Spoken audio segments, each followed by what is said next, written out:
So why would we prefer to use index match instead of VLOOKUP?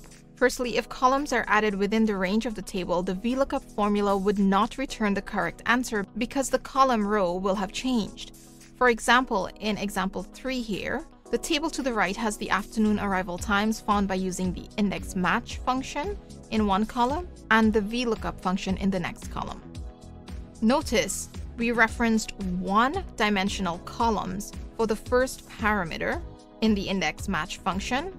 Now suppose we add a column between D and E. Let's add a column. Look what happened to VLOOKUP.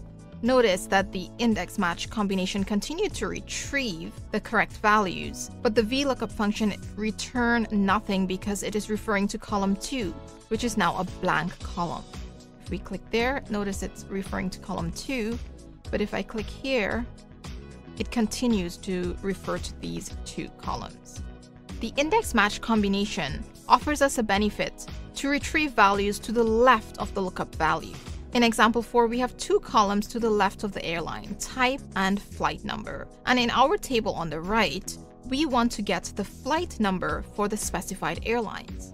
So if we type in equal index, the first parameter is where do we want to search for the value, and our values are in column C. So we choose C4 to C10, we want the flight number.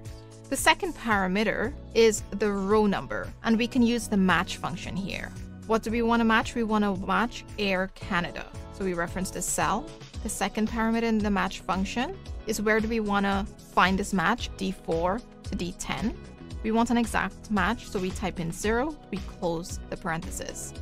Notice we retrieve AC0192 for Air Canada, which matches with the table. The rest of the numbers match with what we get. I hope you found this video helpful.